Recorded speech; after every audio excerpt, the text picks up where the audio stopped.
Good morning students. Students, we are doing the chapter Structure and Function of Living Things. In this chapter, we discussed about different systems present in our body, and earlier classes we discussed about digestive system and respiratory system. Today I am going to explain the circulatory system. Students, nourishment from the digested food and fresh oxygen from the lungs is carried to different parts of the body by the blood. The blood circulating in the body keeps on carrying fresh nourishment and bringing back waste products. All this gets done by a system of organs which is known as circulatory system. The circulatory system has many organs. We will discuss all the organs of circulatory system one by one. The first organ of the circulatory system is the heart. The heart is located slightly towards the left in the chest. It is a muscular organ, roughly of the size of the closed fist of the person. The heart is divided into two equal halves, left half and right half. Each half is further divided into two chambers which have a common opening between them. There are thus four chambers in the human heart. The upper two chambers are called auricles or atrium, and the lower two chambers are called ventricles. The left auricle or atrium and left ventricle contain oxygen rich blood. The right auricle or atrium and the right ventricle contain blood having carbon dioxide in it.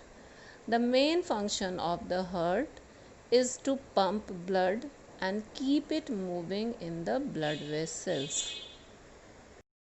The next organ is the blood vessels.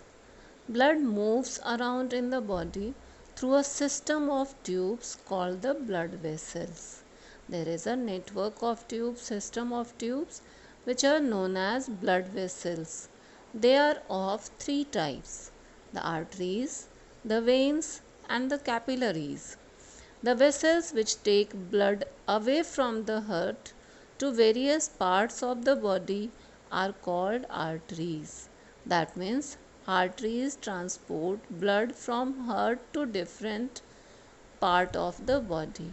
The vessels bringing blood back to the heart from different parts of the body are called veins.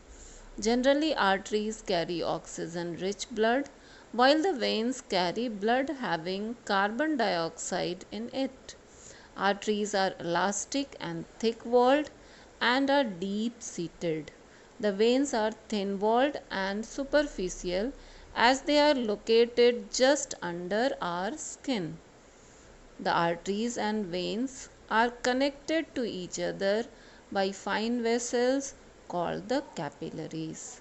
There are three type of vessels present in our body: arteries, veins and capillaries. Arteries carry oxygen rich blood from heart to different organs of the body. Veins carry carbon dioxide rich blood from different parts of the body to the heart, and capillaries connect these two type of blood vessels. Now, what are the functions of blood? It is another part of the circulatory system.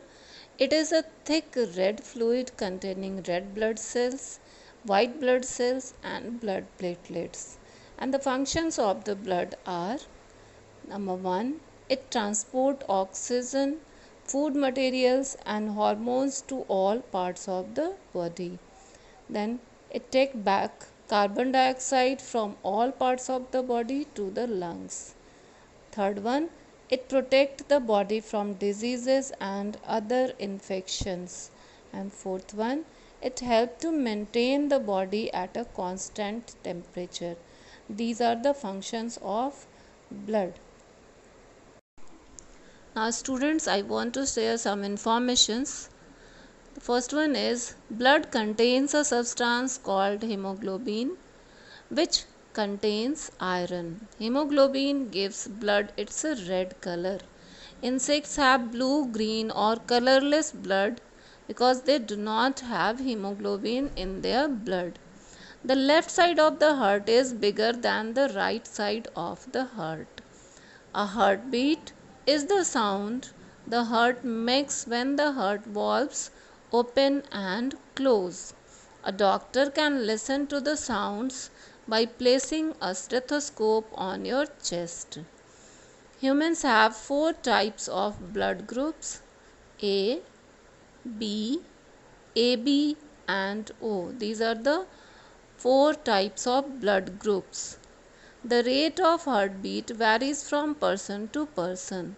The heart beats on an average 72 times per minute.